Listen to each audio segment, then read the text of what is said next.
Chapter 5. Building the Land of the Pure.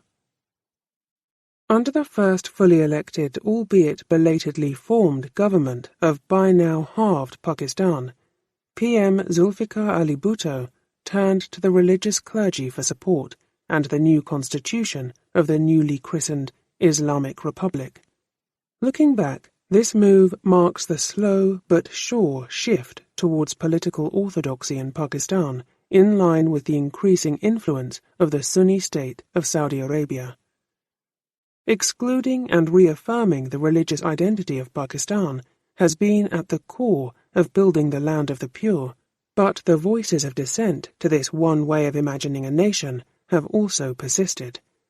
That this land of plenty, striking in its contradictions, persists is due to the singular thread of the idea of Pakistan, whose sole spokesman kept it going, and whose sole shadow keeps its realization going. Building sturdy blocks from this rather thin thread, though, has been more challenging, and highlights the fragility of the state. Excluding and reaffirming.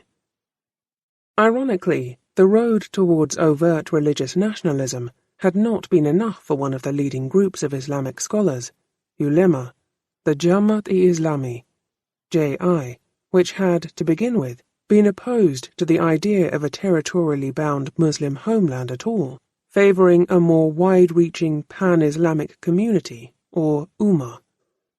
Founded in 1941 by Sayyid Abdul A'la Maududi, a journalist by training, in response to the 1940 Lahore Resolution that he considered un-Islamic, the J.I. soon went on to spearhead the movement towards creating a theocratic state in Pakistan.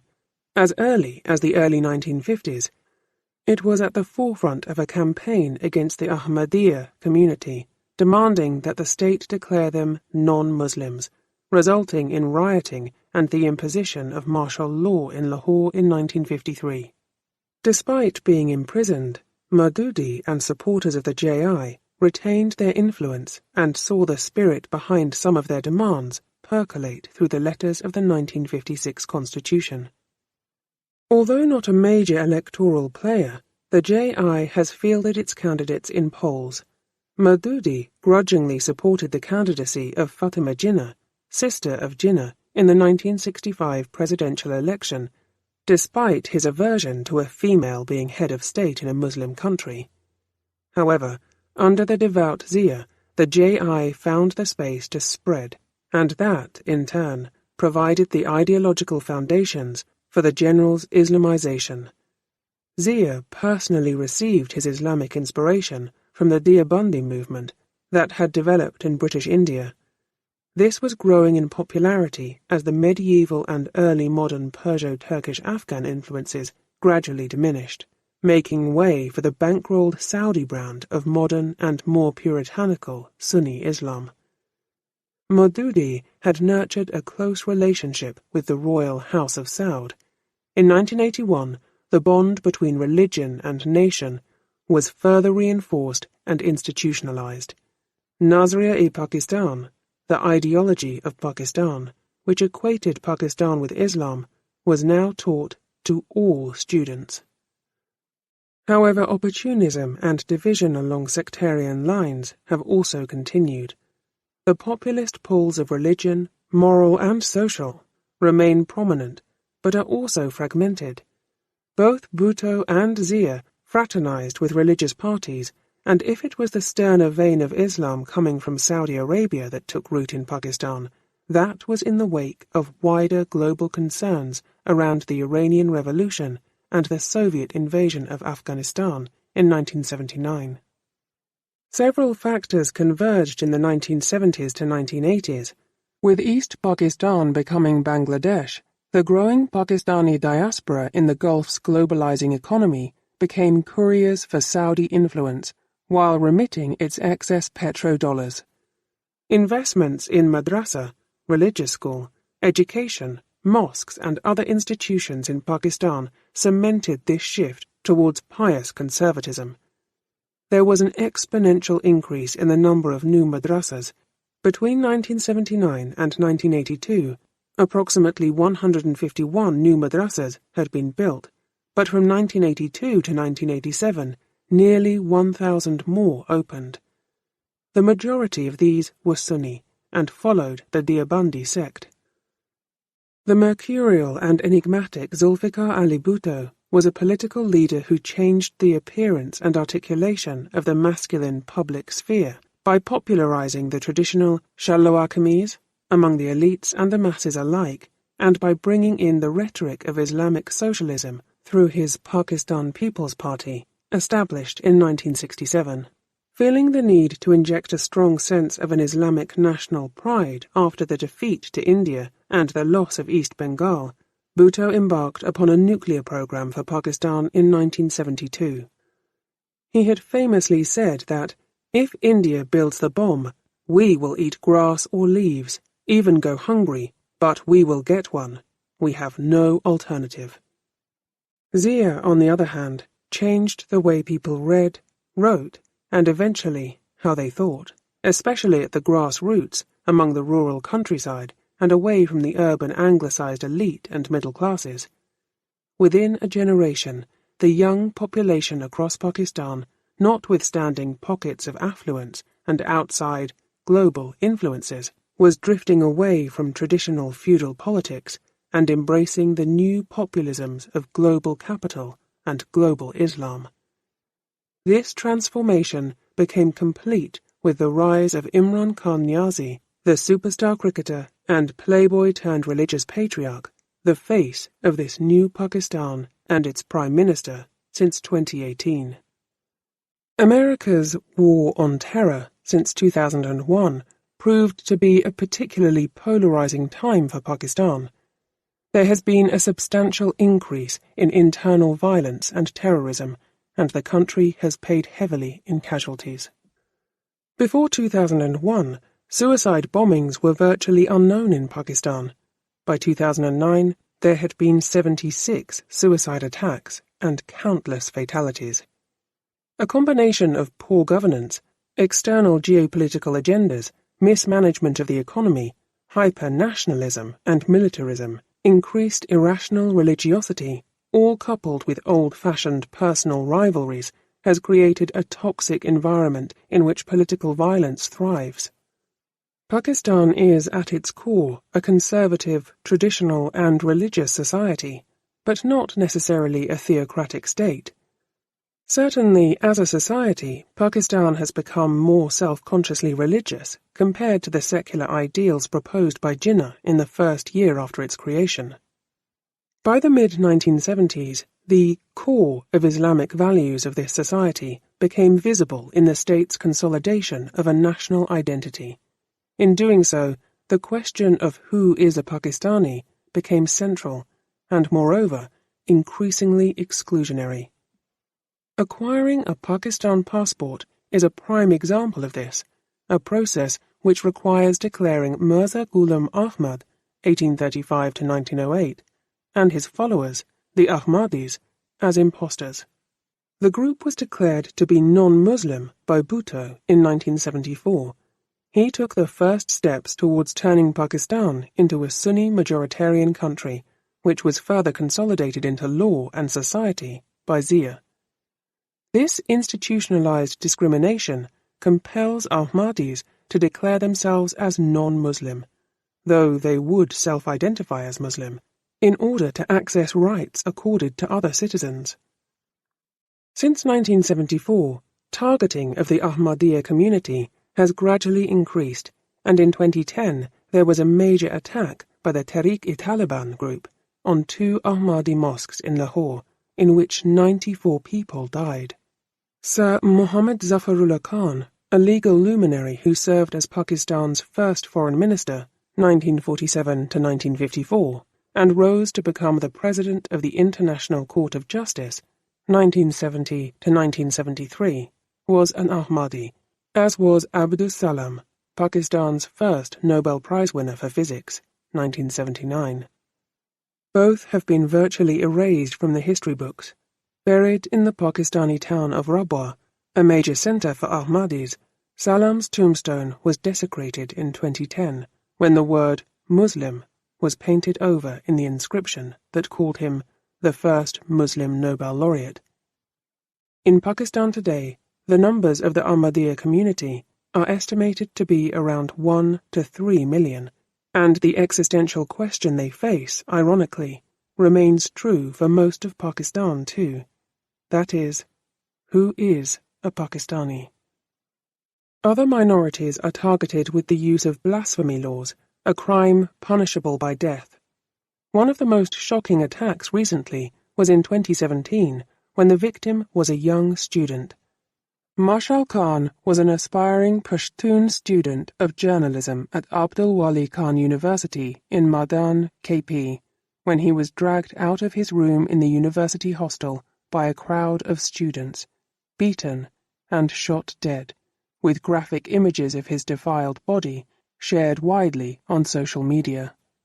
Just 23 years old, Mashal Khan had, earlier in the day, been accused of posting blasphemous content online, though the fact that he had made allegations of corruption against some university staff may have been more pertinent. He had been open and vocal about sharing his liberal secular views and was seen as a threat that had to be put down, brutally. In another prominent case, Asia Bibi, a Christian woman, was convicted of blasphemy and sentenced to death in 2010. She was eventually acquitted in a high-profile case in 2018 due to insufficient evidence, but it was impossible for her to remain in Pakistan because of the death threats against her and her family. Huge protests erupted following the acquittal, forcing her into hiding before eventually claiming asylum in France. That the threat to her life was not imaginary had been highlighted by the assassinations in 2011 of figures such as Salman Taseer, the then governor of Punjab, and Shahbaz Bhatti, a federal minister for minorities, for their opposition to the blasphemy laws and for supporting Asia Bibi. Taseer's convicted killer, Mumtaz Qadri, instead of being vilified, became something of a celebrity in Pakistan. The funeral following his execution in 2016 drew hundreds of thousands of people in a brazen public display of hero worship. Qadri's execution was also a catalyst for the rise of the right-wing Islamist party, the Tehreek-e-Labbaik Pakistan. Historically, the British-era laws around blasphemy had been designed to prosecute faith leaders, writers, or those promoting intercommunal violence. They are now openly used to charge and accuse people of blasphemy. The statistics around the use and abuse of this law are startling. Before 1986, only 14 cases were reported under these laws. However, between 1987 and 2017, the figure jumped dramatically to 1,472 people. Mainstream parties have been reluctant to speak up in support of repealing these laws because of their fear of Islamic parties and an Islamized public they have helped create over the years. Those individuals who dare to do so risk their lives. During this process of defining Pakistan, the idea of who was a legitimate and worthy citizen increasingly became, and has remained, prescriptive and exclusionary. This set the foundations for a double othering within the country. First, of the non-Muslims, and second, of the bad Muslims. This is most stark in the Arabization of Pakistan's culture, spiritual space, idioms, and religious economic ties towards Mecca or Medina. The medieval eastward movement of Islam, which enriched it in Persia, Central Asia, and South Asia, now stands not merely downplayed, but turned back fully in terms of its historical and cultural imaginations. Civil society as survivors. Forming the counterpart to any functioning state, democratic or not, is a strong civil society which has the capacity to speak freely. With no elections from a universal franchise in its first 23 years, 12 of which were spent under martial law, concepts like public sphere, civil society, and free press become relative in Pakistan. but as is often the way, overt state oppression presents opportunities for covert resistance by groups that mobilize underground. One problem in Pakistan from the outset was that the urban middle class was and remains a smaller group when compared with the numbers in provincial towns and the rural countryside. Those above it form a tight-knit, well-networked elite, while those below comprise the masses, among whom a third are still counted as illiterate, with great variation between regions and by gender. Rallying them together behind the difficult and what must appear as foreign concept of freedoms or human rights has been a concern for many of the country's activist movements. Lawyers, journalists, women's rights groups, student organizations, artists, and academics have often been at the heart of such movements and have played an important part in offering an opposition when democratic institutions have been rendered irrelevant. The decline in democratic values set in under Jinnah, who, as noted earlier, himself set precedents of meeting dissent with dismissal. Liaquat followed in earnest by concentrating power at the centre and playing off the bickering provincial elite. Faiz Ahmed Faiz, who had been editor of the Pakistan Times from before independence, was imprisoned in early 1951 in the notorious Rawalpindi conspiracy case, an alleged coup d'etat against Liaquat's government, led by Major General Akbar Khan. Later that year, Liaquat himself was sensationally gunned down in circumstances that remain unresolved to this day. The whole chain of events provided a cue to rid the public sphere of intellectuals like Faiz and political activists like Sajjad Zahir, the first secretary of the Communist Party of Pakistan. The Communist Party of Pakistan was eventually banned in 1954, making clear the state's lack of tolerance for critical voices, particularly on the left, and never had the chance to grow into a mass movement in spite of its influence in neighbouring USSR and China and presence in India. Peasant or Kisan movements, despite their existence, have been unsuccessful in enforcing land reform, and thus power and wealth remain concentrated in the hands of a few. Refuting the claims of Ayub Khan of a decade of development, the chief economist of the Planning Commission in 1968 identified Pakistan's 22 richest families, which collectively owned 87% of the banking and insurance industry and controlled 66% of the industries. Although the number of families has expanded and grown, wealth and power is still woefully concentrated. Even the charismatic Bhutto and his populist Islamic socialism around the dreams of Roti Kapta al-Makan, food, clothing and shelter, which promised much in the form of redistribution of wealth and nationalization of key industries, failed to break the power of a feudal system and elitism in Pakistani society, of which he was himself a part. Over the years, though, some movements, or more accurately, moments, have managed to challenge state power. Jinnah's sister, Fatima Jinnah, became the figurehead of a movement to restore democracy in 1968, consisting of students, workers, writers and lawyers that provided the critical mass, forcing Ayub to step aside in late 1969, in that time of worldwide protests. A variation of this activism was seen 12 years later under Zia, with the establishment of the Women's Action Forum in 1981, and in 2007 it was the lawyers' movement, or the Movement for the Restoration of Judiciary, which erupted when Musharraf unconstitutionally suspended the Chief Justice of the Supreme Court. This morphed into a broader agitation against Musharraf, leading to his departure the next year. Another trigger for this protest movement was the complicity of intelligence agencies in hundreds of cases of missing persons without due investigation. Blackcoats filled the streets in a long march, and for a brief moment the lawyers' movement became more than just about reinstating the Chief Justice. Unfortunately, though not unsurprisingly, once the individual was reinstated in 2009, the broader range of grievances of the movement lost traction. The strong presence of the army in the public sphere, with the consequent infringement of freedom of speech and association, has continued to both make and mar student politics and youth movements from the 1950s. Most recently, Manzoor Ahmed Pashtun, a young and charismatic human rights activist from South Waziristan, received considerable support in his endeavors to raise awareness around the plight of the Pashtun people, especially in the Fatah areas, which have remained highly militarized as a key battleground in the ongoing War on Terror.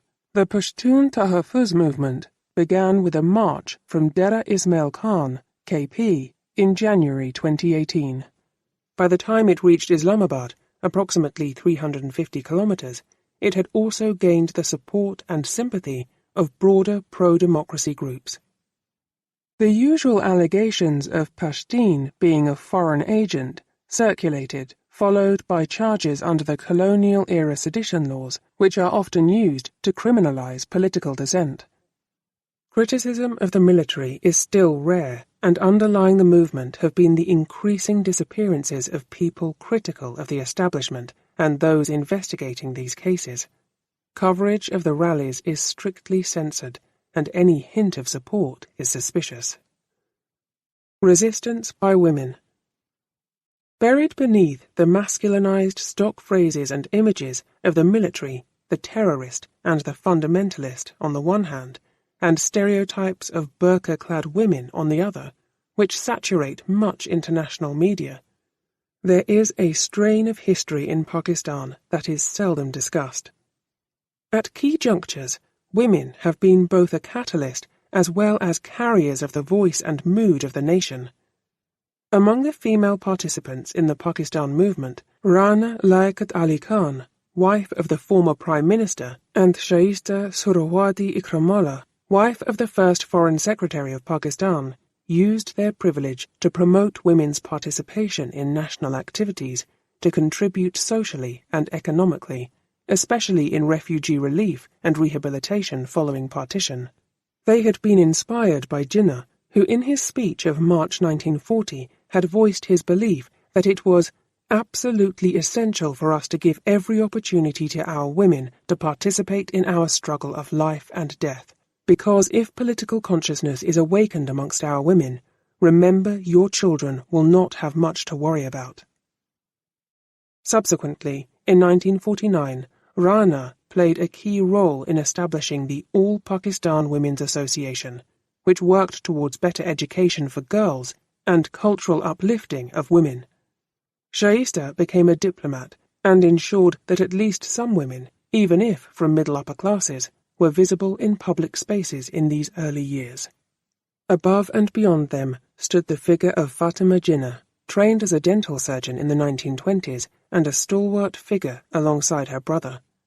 Following his death, she was forced to withdraw from public life until she returned for a swan song in the 1965 presidential election as a strong, sentimental, and nostalgic opponent against General Ayub Khan.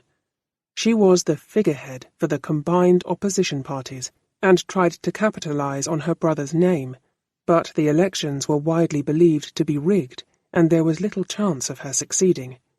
She died 2 years later, but left behind a legacy, recently resurrected as Mother of the Nation.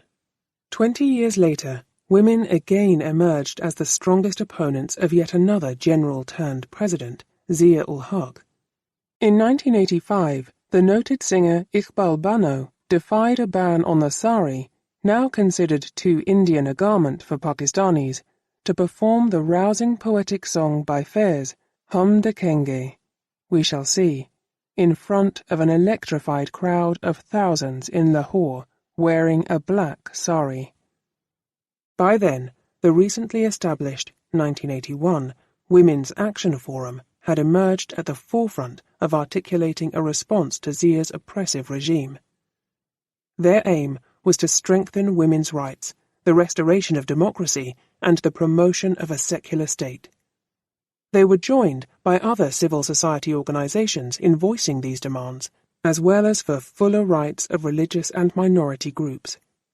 Expectedly, dissenting voices were punished. Famously, Fahmida Riaz, 1946 to 2018. A leading feminist writer, poet, and activist who was charged with sedition and forced into exile in India, only returning to Pakistan after Zia's death in August 1988. The space for women and minorities shrank particularly during Zia's time in power as he introduced the Hudud Ordinances, which repealed some of the British-era laws and replaced them with Sharia law. Infamously, these draconian measures made it incredibly difficult for women to prove rape, which often resulted in the victim being imprisoned instead of the perpetrator, because they were unable to provide the required 4 eyewitnesses of good standing to prove their innocence. The ordinances also stipulated that a woman's testimony was only worth half that of a man, and in the case of non-Muslims, half and a quarter of that of a Muslim man for males and females respectively. Moreover, although rarely invoked, the new laws also included the punishment of stoning to death. Amid rising domestic dissent and international disgust, General Musharraf had these laws amended in 2006, when the Women's Protection Bill was introduced. One of the criticisms of the Oxford-educated Benazir Bhutto, daughter of Zulfikar and the first female prime minister in the Muslim world, is that, despite being the leader of the rhetorically progressive PPP, she failed to confront the religious fundamentalists in the country and made little effort to repeal the Hudud Ordinances. Her 2 terms in office, 1988 to 1990 and 1993 to 1996, highlighted the strong underlying hand of the military apparatus, despite an outward semblance of democracy, and accusations of corrupt dynastic politics have abounded, as both her husband and son have remained key players in politics after her dramatic public assassination in 2007. Despite this, Bhutto still commands much affection and serves as a model of inspiration inside and outside the country. In more recent times, a few key women and events stand out. The human rights lawyer and social activist Asma Jahangir is often considered the conscience of Pakistan. She first emerged as a public figure when, in 1971, at the age of just 18, she took up the cause of her father's detention. Her father, Malik Ghulam Jilani, had been a vocal critic, especially of the military action in East Pakistan. She spent the rest of her life fighting for justice in Pakistan and built a career defending women's rights and minorities. A leading figure of the Women's Action Forum and the founding member of the Human Rights Commission of Pakistan, she used the legal profession to confront and challenge injustices in society until her death in 2018. More familiar to many in the West is Malala Yousafzai, who in 2009, as a school-going young teenager, wrote a blog for the BBC about the Pakistan Taliban's growing influence in her native Swat. She shared experiences of school closures for girls in the region, where the local Taliban leader, Maulana Fazlullah, had grown powerful through his vitriolic sermons on pirate radio against un-Islamic practices. His followers targeted hundreds of schools, forcing girls to remain at home. Although Malala used a pseudonym, by the end of the year her identity was revealed and she became openly critical of the Taliban. But it was the attempt on her life by the Taliban in 2012, which left her close to death, that catapulted her to international fame, made her the poster girl in the West for advocacy work, and saw her receive the Nobel Peace Prize in 2014. Malala is not without her critics in Pakistan. There is skepticism about her real contributions from afar, and some see her as taking refuge abroad for personal gain, while maligning the name of Pakistan. But this is a common trope. Most outspoken women in Pakistan, or writing critically about Pakistan, have been labelled as traitors, foreign agents, westernized, and out of touch with reality on the ground in the country. This accusation was even levelled against a gang rape victim, Mukhtarin Mai, in 2002, who, instead of remaining silent or committing the customary suicide, confronted her rapists and challenged the authorities to take action against a patriarchal and tribal system of honor revenge.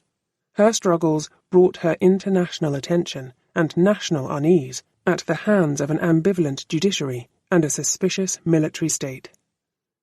The existence of a handful of such women who spark the moral conscience of a society may not make for sustainable and structural difference, but they capture wide attention, and on such examples hangs the hope for countless others engaged in the daily battle of challenging oppression and deeply ingrained inequalities, in which women are reduced to being the markers of national identity or tribal and family honor.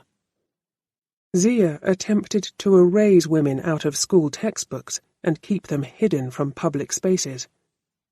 The impact of his efforts remains, but debates about gender have now been intersected by those between modernity and tradition, West and East, Islamic and non-Islamic, and national and foreign. Since 2018, the Women's Action Forum and numerous other women's organizations have been actively marching in the streets across Pakistan to mark International Women's Day. This annual Aurat March has successfully rattled the exploitative patriarchal structures in Pakistan with provocative slogans such as Mera Jism, Meri Mazi, my body, my choice. At the same time, it has drawn criticism from religious right-wing parties and beyond, highlighting the challenges that still lie ahead. Chapter 6. Visualizing the Land of the Pure. While the creation of Pakistan was a political project, hidden within it was another question that received less searching attention. What was, to be, Pakistan's national culture? What was the cultural counterpoint to the political project? In September 1944, Jinnah swept around this when writing to Gandhi that the Muslims were a nation and not a minority. We are a nation of 100 million, and, what is more, we are a nation with our own distinctive culture and civilization, language and literature, art and architecture, names and nomenclature, sense of value and proportion, legal laws and moral codes, customs and calendar, history and tradition, aptitude and ambitions.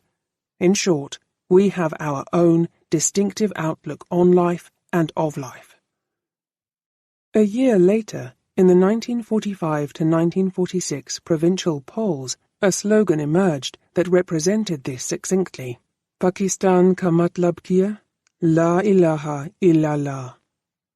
What does Pakistan mean? No God but Allah. Couplet from a poem by Asghar Sodai. This, then, was perhaps the common perception, if not the consensus, among the Muslim community in late colonial India vis-à-vis questions of political representation, if not yet of separation. The problem was that once separated from India, the two culturally diverse wings of Pakistan were geographically separated by India. Internally, too, these wings had people who had uprooted, voluntarily or otherwise, and travelled there to create a new promised land. Amidst this diversity of locals and migrants, it was religion and the concomitant desire to have a representative homeland for Indian Muslims that had brought them together and that was supposed to keep them united. As it turned out, not for long. Carving out a national culture from these layers of ethnicities, linguistic identities, and regional affiliations, while simultaneously trying to clearly and cleanly distinguish oneself from the historical baggage associated with pre-partition India, proved to be complicated and contradictory. Literature, language, and politics. Questions around the search for crafting a national cultural identity, with a simultaneous need to recreate history arose soon after independence.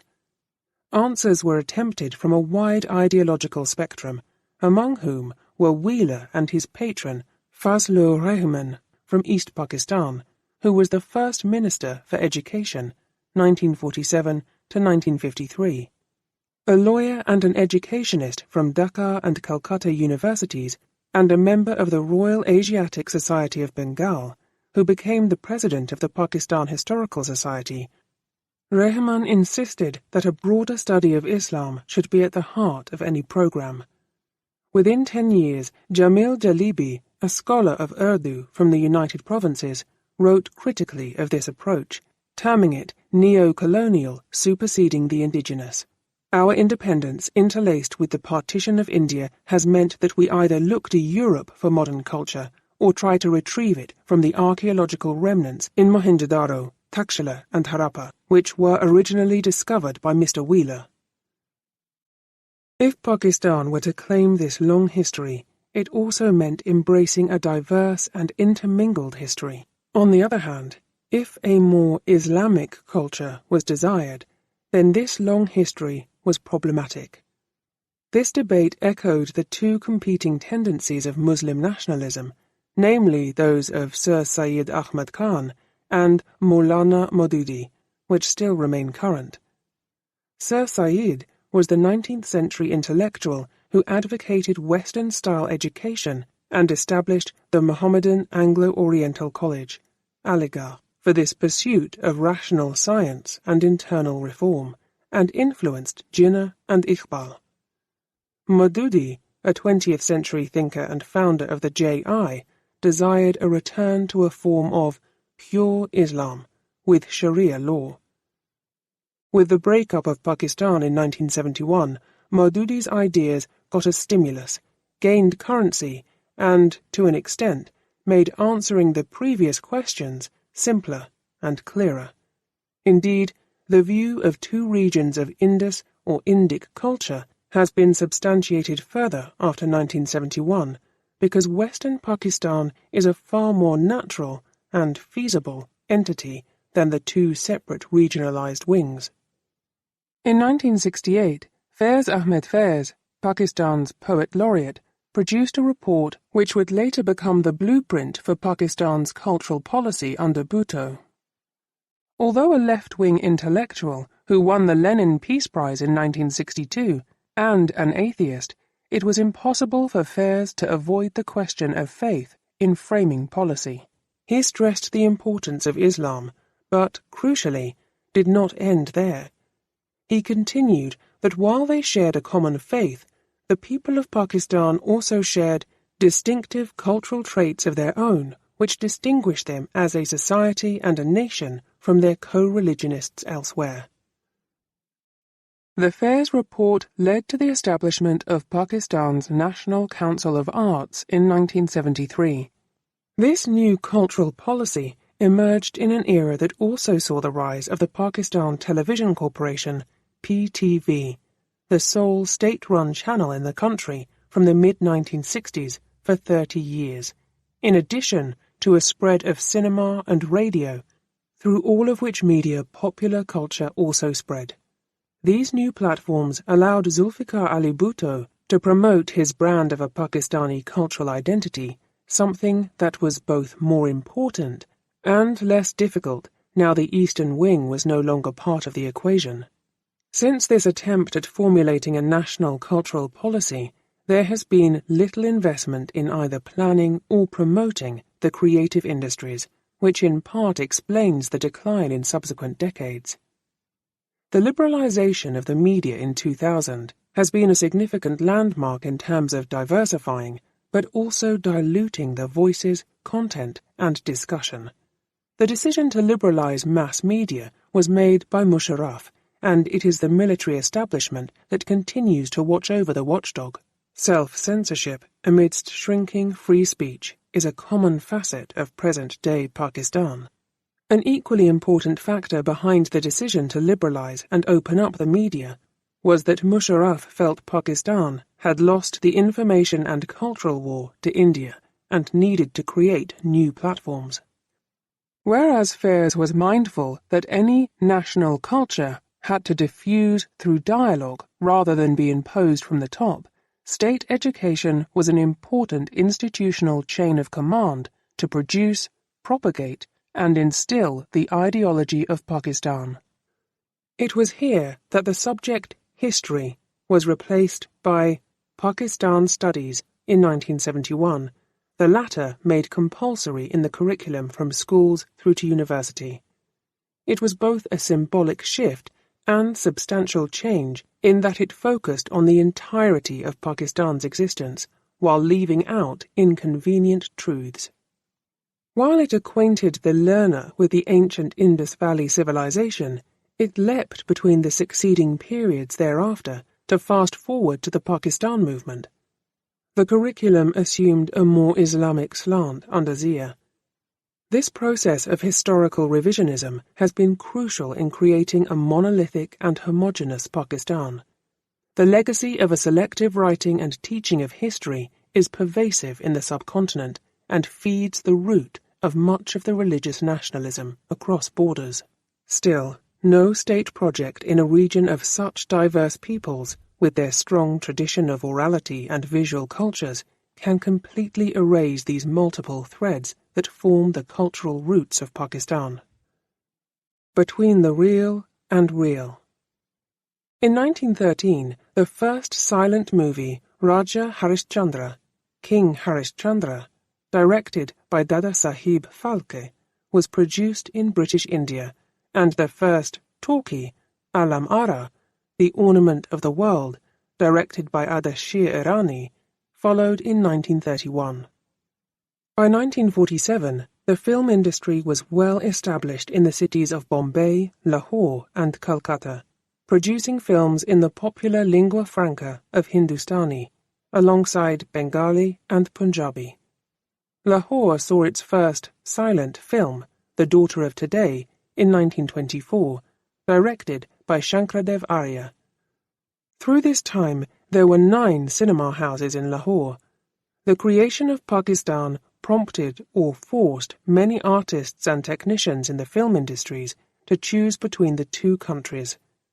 This travel of film culture, in particular, took place between Bombay and Lahore, and, among others, saw the playwright Saadat Hasan Manto, 1912 to 1955, the prolific cataloguer of the pathos of partition, the music composer Master Ghulam Khadir, 1908 to 1953, and the singing superstar Noor Jahan, 1926 to 2000, moved to Pakistan. Lakshmi Chowk, in the heart of the walled city of Lahore, became the focal point for the industry, with cinemas, distributors, producers, all located in the vicinity, with easy access for many of the stars who also lived in the area. The returning traffic saw Lahore-based producers like Roop Keshori and Dalsukh M. Pancholi leave the city. The latter's studio, Art Pictures, was left in the custody of his legal advisor, who went on to produce Teri Yaad, Your Memories, directed by Daud Chand, Pakistan's first film in 1948. There persisted a somewhat surreal expectation for some time in the late 1940s and the early 1950s that the new political division would not disrupt the common heritage of art, craft, literature, music, and cinema. Indian films continued to be imported for a brief while, albeit with customs duty. While this was good for the cinema-goer in Pakistan, it was not so good for the producers, and their agitation, in addition to worsening intergovernmental relations with India in 1950, saw an uncertain stop-start scenario, which was not helped by the state's attitude to the film industry. In 1949, the Pakistani Minister of Industry, Sardar Abdurrab Nishtar, declared that, in principle, Muslims should not get involved in filmmaking. Being the work of lust and lure, it should be left to the infidels. The trouble was that even watching films depended upon the mercurial relationship with India. The government seesawed between allowing Indian films into the Pakistani market and banning them or prohibiting artistic collaborations, a situation which continues today. While the mid-1950s continued with a limited number of films produced and imported, with the onset of Ayub Khan's military regime, there was a spurt in home production. Amongst these, the most notable was Jago Hua Severa, The Day Shall Dawn, 1959. The film, directed by Lahore-based A.J. Kadar, was shot in Dhaka, East Pakistan, and its script, in Urdu, was by Faiz. A collaborative neo-realist film, it was acclaimed internationally, but criticized at home for failing to capture the authenticity of rural East Pakistan. Jago Hua Severa is memorable also for being the first Pakistani film to be submitted for nomination to the Academy Awards. With the exception of Gungat, The Veil, directed by Khurshid Anwar, 1962, there were no other submissions to the Oscars until 2013, when Zinda Bagh, Run Alive, directed by Fajad and Minu, was submitted. Although the period of Ayub Khan's government is considered to be modern and progressive, the reality was that when the film Jago Hua Severa premiered in London, Faiz was prevented from attending. In 1954, the year in which the Communist Party of Pakistan was banned, Ruhi, Soulful, directed by W.Z. Ahmed, also became the first film to be banned by the Pakistan Film Censor Board. A largely imagined fear of socialism was the reason behind this decision. Ideological fears, coupled with the reticent religious leadership, ensured that the industry continued to meander through the 1960s. Looking back, the period appears somewhat of a plateau, if not a peak, given what followed thereafter, first under the populist Bhutto, and then the theocratic Zia. This is poignantly captured in Khamash Pani, Silent Waters, directed by Sabihir Suma, 2003, which revisits both the impact of Zia's Islamization and the shadows of 1947, still lurking around at the time. Interestingly, the 1970s saw a rise of regional cinema, especially in Punjabi and Pashto languages. Indeed, this cinematic decade belonged to the legendary character of Malo Jat, directed by Yunus Malik, 1979, played by actor Sultan Rahi. He became a hugely popular character, rustic, an embodiment of the common man, dressed in the traditional lungi kurta, and ready to fight all social evil. At the same time, the film sparked the genre of hyper-violence in Punjabi films, but also perhaps signalled the dominance of the Punjabis following the breakup of Pakistan in 1971. Badar Munir, the Pashto equivalent of Sultan Rahi, had emerged on the silver screen in 1968. He starred in a 1973 film, Urbal, Fire, directed by Mumtaz Ali Khan, which was hugely successful in KP and introduced and popularized the trend of violence and of gyrating dances by women in Pashto cinema. In the deeply conservative KP, this provided pseudo-erotic entertainment for men. In his influential work on Pakistani cinema, Mashtuq Gazda argues that characters such as Maula Jat, a downtrodden peasant, were symbolic of the repression provoked by martial law in 1977.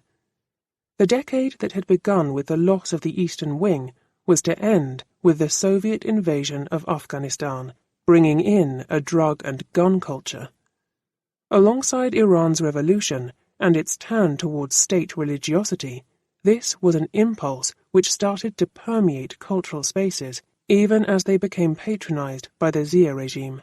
There was already complete censorship of the press.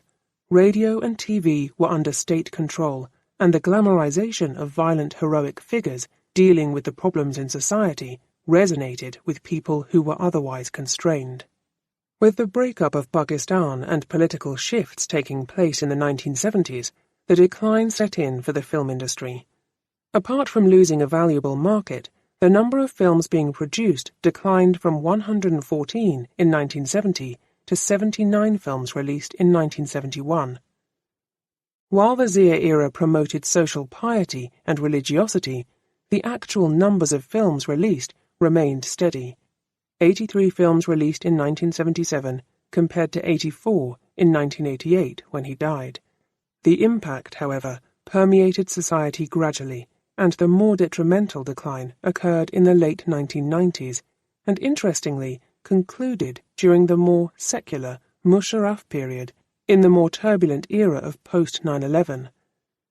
By the end of Musharraf's period in power in 2008, only 36 films were released. Reflecting the broader decline of the film industry was the closure of cinema halls, which dropped from 493 in 1998 to a paltry 106 by 2007. Instead, they were giving way to a new substitute. Former cinema halls were being transformed into shopping malls. Naz Cinema in Karachi was one of the first to be converted into Naz Plaza.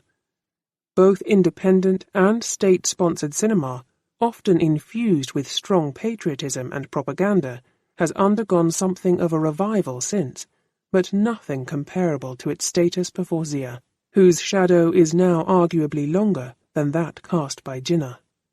Combined with the social change taking place was the impact of technology.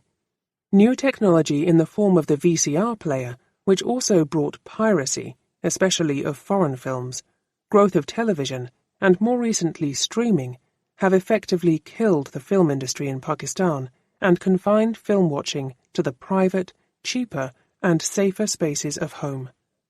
However, it was the explosion of new cable TV channels following liberalization that dramatically changed the small screen. Particularly notable was the appearance of the risque character of Begum Nawazish Ali, a high society lady, in programs which aired between 2005 and 2007 on Aaj TV. The Late Night Show with Begum Nawazish Ali was hosted by Ali Salim in drag and greatly extended the boundaries of conversation and criticism, raising issues of homosexuality and transgender through humor and innuendo. While Begum Nawazish was popular with Indian audiences too, it was the Pakistani dramas, catapulted by the Zindagi channel in India, that provided Pakistan programs with a new platform and following from 2014. Pakistani serials and dramas are often considered more mature and sophisticated than their Indian counterparts, and significantly, they helped to cut across the political divide and demystify the other. This period of cultural collaboration and connection proved short-lived, as ties were severed following the attack on an Indian Army brigade in Uri in September 2016. Pakistani stars such as Fawad Khan and Mahira Khan, who had successfully crossed over to mainstream Bollywood cinema, were dramatically dropped and banned in the hyper-nationalist milieu. Blurring the line between the real and the real have been the films and dramas made by Inter-Services Public Relations, ISPR, the media wing of the Pakistan Army. Established in 1949, ISPR has moved beyond just broadcasting and coordinating news on behalf of the military, and also produces entertainment for mass consumption. This includes dramas such as Alpha Bravo Charlie, 1998, annual Independence Day songs, and action-packed patriotic films like the hugely successful War, Strategy, directed by Balal Lashari, 2013, all designed to instill a sense of narrow nationalism. Collectively, these media productions by ISPR show the move towards a stronger, single ideological position in which simultaneously the space for individual creativity has shrunk. There are exceptions, such as Khuda Ke Liye, For the Sake of God, directed by Shoaib Mansour, 2007, which was one of the highest-grossing films in recent times. Made in the post-9/11 climate, it explores the issue of extremism, presenting a nuanced and moderate Islam for audiences at home and abroad. In January 2020, however, Samad Khosat, one of the more successful directors in contemporary Pakistan, refused to release his film Zindagi Tamasha, Circus of Life, to avoid a ban on the film. The film, about a struggling cleric shunned after a video of him dancing at a wedding goes viral, caused a furore following the release of its trailer, and Kusat received many threats from Khadim Hussein Rizvi, an Islamic scholar and founder of the far-right political party Tehreek-e-Labbaik Pakistan, who asserted that the film might lead people to deviate from Islam and the Prophet, and accused Kusat of blasphemy. Naya Pakistan? Equally paradoxical and perplexing is the relationship the Pakistani state has with music. The country has produced some of the most widely recognized and globally popular Qawwali, Sufi devotional song, performers of modern times, such as Abid Parveen, Badar Ali Khan, Farid Ayaz and Abu Muhammad, Nusrat Fateh Ali Khan, Rahat Fateh Ali Khan, and the Sabri brothers, amongst many others. Pakistan has counted among its musical riches some of the greatest poets of the semi-classical ghazal form, and in contemporary times has often been a leading theatre for pioneering, experimenting pop musicians, as compared to the vast and mostly vapid Bollywood popular music machine from India. Yet at the same time, theological debates continue about the extent to which music is either haram, forbidden, or halal, acceptable, in an Islamic country, thereby blighting not just social pleasure, but also national treasures and international soft capital. The medieval tradition of Islamic mysticism has for centuries expressed itself in a lyrical form, in an oral, vernacular society of myths and memories, legends and ballads, odes and epics. The rag-based northern Hindustani form of classical music of the subcontinent, composed and improvised by traditional gharanas, loosely schools or families of music, and patronized by the old courtly culture and the new colonial capitalists, has been the crowning jewel of Indo-Islamic syncretism. The highbrow three-part musical form of khayal, drupid, tumri, vocals with instrumental accompaniment of tabla, sitar, pakawaj, which emerged from roughly the 13th century, had a more popular and less restrained counterpart in Qawwali, performed more at shrines of Sufi mystics, pirs, than at the courts of princes. Nusrat Fateh Ali Khan, born in 1948 in Faisalabad, Punjab, is widely regarded as the greatest and most global of Qawwals, with a family pedigree and musical lineage that go back 600 years.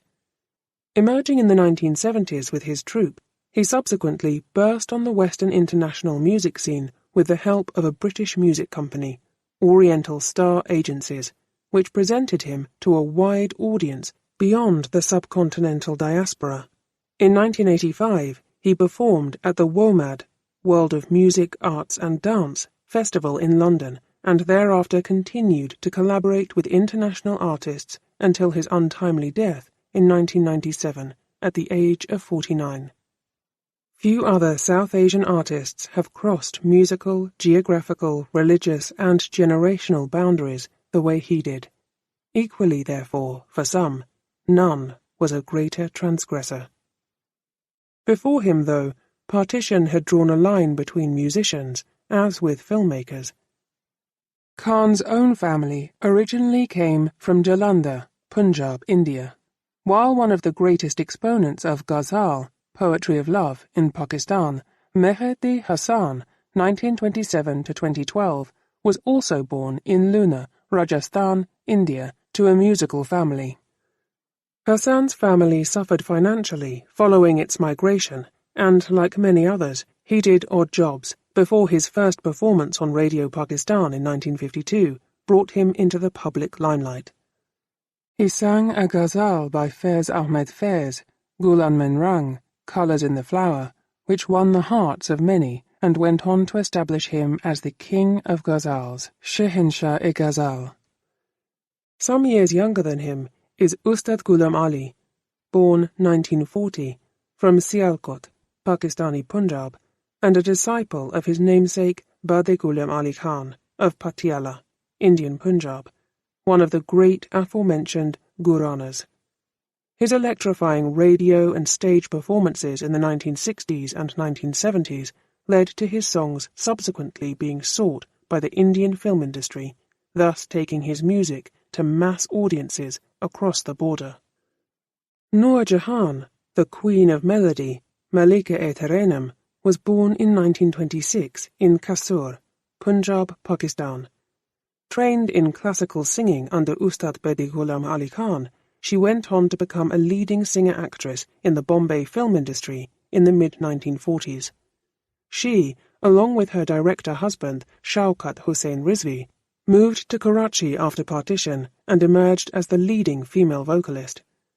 Mehdi Hassan, Khan, and Noor Jahan formed part of an outstanding pre-partition generation of musicians of the Hindustani classical tradition. Other famous names include Roshan Ara Begum, Amanat Ali Khan, Farida Khanum, and Iqbal Bano. Their music can neither be contained by national boundaries nor quarantined by religious strictures. Radio Pakistan and PTV played an important early role in taking music to the homes of people, thereby ensuring crucial space for artists and their creativity to flourish. It is said that music has no language. For a country that started to strain on linguistic nationalism, the eastern wing of Pakistan too had a thriving tradition, which intermingled with the West. Runa Layla, born in 1952 in Sylhet, present-day Bangladesh, became a leading playback singer for Pakistani films before moving to Bangladesh in 1974. Nayara Noor, born in 1950 in Guwahati, Assam, India, moved to Karachi later that decade and made a name for her singing from the mid-1970s onwards, especially her renderings of Fairz's compositions. Within the widening rift between state and society, there is evidence of tolerant spaces. Singers like A. Nair, the Benjamin Sisters, S.B. John, and Salim Raza, all Christian and all achieving considerable success. Tensions and conflicts have challenged, even severed, many of the cultural links across the Pakistan-India-Bangladesh boundaries, but no history of music and musicians can be anything but transnational. Alamgir Haq, called the Elvis of the East, was also of Bengali descent, but he remained in Pakistan, where he pioneered the pop music scene before the emergence of Nazia Hassan, the Queen of Pop, who took the subcontinent by storm in 1980. Her meteoric career was remarkable for its cross-border collaborative elements, her success in Bombay films, and her presence in the British album charts. By the mid-1980s, brought up and based as she was in London, she represented an urban, if not elite, anomaly at a time when the Pakistani grassroots were being transformed by Zia. Determined to visually Islamize Pakistani society and its presentations, his regime required female presenters on PTV to cover their heads. The contradictions in Zia's state project existed side by side. The gendered element has only been on the rise since then. Zia's Pakistan also saw the emergence of another pop or rock band from Rawalpindi in 1986. Vital Signs included 2 students from Peshawar University and went on to become one of the most commercially successful bands.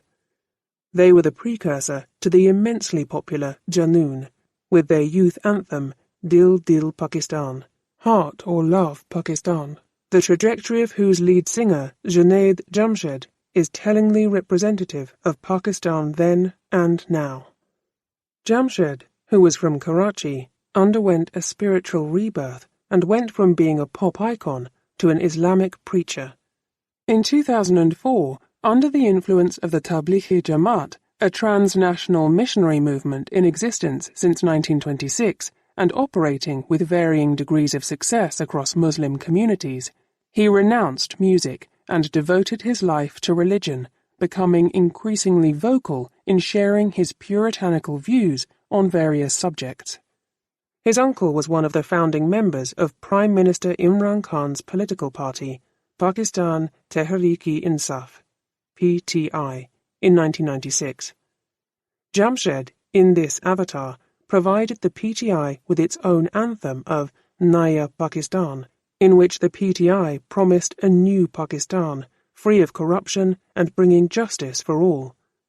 Jamshed's conversion captures the shift from broad-minded patriotism to zealous Islamic nationalism, symbolized by the PTI under Imran Khan, but spearheaded by the new middle class of Pakistan. By the time of Jamshed's death in an air crash in 2016, Zia's Pakistan had turned full circle. It had started with the hanging of a political leader, Zulfikar Bhutto, in 1979, and outlasting Bhutto's daughter, her opponents, Zia's protégé, Nawaz Sharif, and Musharraf. It had ended with Imran Khan, the epitome of Zia's vision for Pakistan. While the music scene is now perhaps recognized mostly by Coke Studio, sponsored by the soft drinks maker and set up as a franchise in 2008, there is far more palatable packaging and far less grounded politics in its productions, in keeping with the conformities, consumptions, and comforting confines of the new middle class. Whatever organic roots it presents, they are more cosmetic and less creative. Amara Maqsood terms this buying modern, a musical idiom in which Sufi sounds are strummed to an electric guitar, and the new aspiring middle class can connect modernity with religiosity. Outside the cities of Lahore and Karachi, dissent and disillusionment drive people to cling to subversive music as a medium. But the persisting traditions are too diverse, dispersed and localized to enthuse and mobilize as did once the charisma, force and passion of Nusrat Fateh Ali Khan or Iqbal Bano. Piety and profanity. Located in the heart of the walled city of Lahore, overlooking the Badshahi Mosque, is Hira Mandi, the diamond market. During the Mughal period, Hira Mandi was seen as the cultural center of the city, where the traditional courtesan dance form, known as muzra, was performed by skilled courtesans and considered an art. Through the colonial period and afterwards, however, the line between the mudra and prostitution became blurred. In recent years, the area has been sanitized and given a facelift, and it now functions as a popular food street full of eateries, of which the most famous and established is Cuckoo's Den. Created by the artist Iqbal Hussain, Cuckoo's Den sits between the two extremes of piety and profanity, with all its contradictions laid bare. The building was once the home of courtesans, who charmed the local nobility and elites with their knowledge of poetry, dance, and classical music traditions, which was passed from one generation to the next.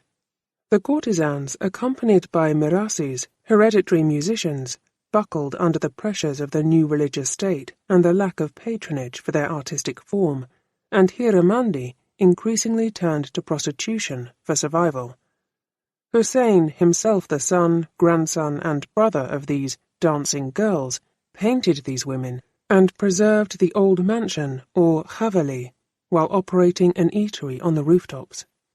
Hira Mandi, with its old havelis and narrow lanes set in the backdrop of grand 17th-century architecture, exudes the Mughal influences so prevalent in North India and Pakistan. The Mughal miniature style of painting was revived by Abdul Rahman Shughtai, 1897 to 1975, Pakistan's first major artist. In keeping with the idea of Muslim self-determination, he rejected the modernist influences emerging from Europe and America. Ajaz Anwar, a Lahore-based painter born in Ludhiana, India, has followed with work that pays homage to Lahore, trying desperately to preserve the old crumbling buildings on canvas. Anwar had spearheaded the Lahore Bachao, Save Lahore, movement against the construction of the Orange Line Metro, which was fully inaugurated in October 2020. This bulldozing of history through the erasure of heritage sites in the name of new developmentalism is seen as disregard for Lahore's multicultural past and has been vehemently challenged by those who wish to preserve it.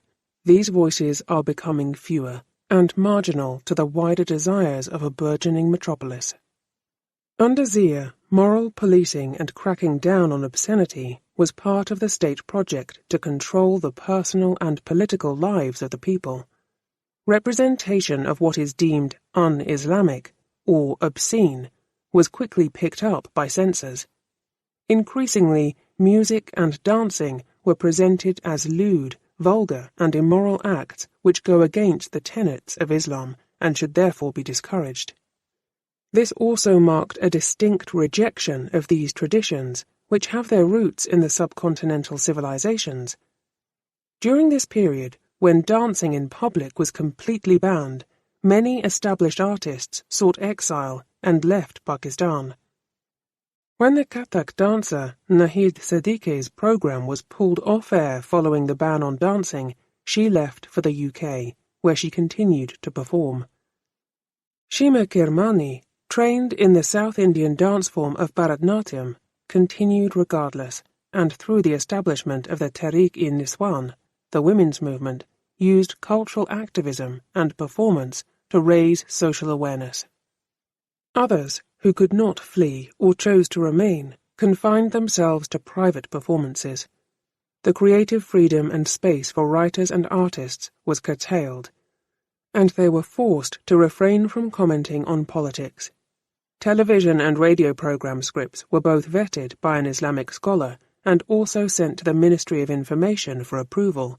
More airtime was devoted to religious programming, reinforcing the piety of the state.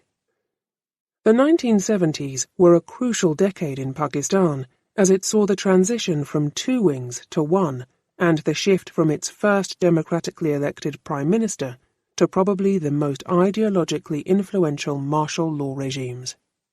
The scars of this decade have been deep, divisive, and detrimental. If Ayub's Pakistan was a so-called golden age of modernity and technology, and Yahya's Pakistan was an age of blood and iron, especially in Bangladesh, then between Bhutto and Zia, the country saw its political, socio-cultural, and economic landscape transformed. From Bhutto hosting the Second Islamic Summit Conference in 1974 to the military Islamic dictatorship of Zia, which he himself fell prey to, this period saw the emergence of a new kind of Pakistan, culturally conservative and religiously literal, at least outwardly. Small changes began to seep into mainstream society. The Persian parting greeting of Khuda Hafiz, roughly translated as "May God protect you," was gradually replaced with the more Arabic-sounding Allah Hafiz, which was first used on PTV in 1985 at the end of a program. In contemporary social interaction, Khuda Hafiz is used by many to make a political statement against this encroachment from Arabia. The word Khuda represents more than just a simple greeting. It is a connection to the past, to the language and sentiments of poets like Iqbal and Fez. It is part of the subcontinental Islamic tradition that developed over centuries rather than a recent injection. Similarly, the holy month of Ramzan has become Ramadan. The trend is so pervasive that Pakistan is sometimes referred to as Al-Pakistan by critics and supporters alike. Arabic does not have the P, which is replaced with a B. Away from the patron-client state and its glitz and glamour are the everyday spaces of the tea houses, street food, street art, and the underground, where subversive voices discuss the country's woes. Sometimes, these subversive voices break out of the shadows, as with the sensational life and death of Kandil Baloch by the journalist Sanam Mahir. Based on the extraordinary life of Baloch, a 26-year-old woman whose outspoken social media posts and provocative videos had outraged conservatives and who was murdered by her brother in 2016, the book highlights the stark contradictions in societal norms in Pakistan today. Baloch's life and death highlight the precarious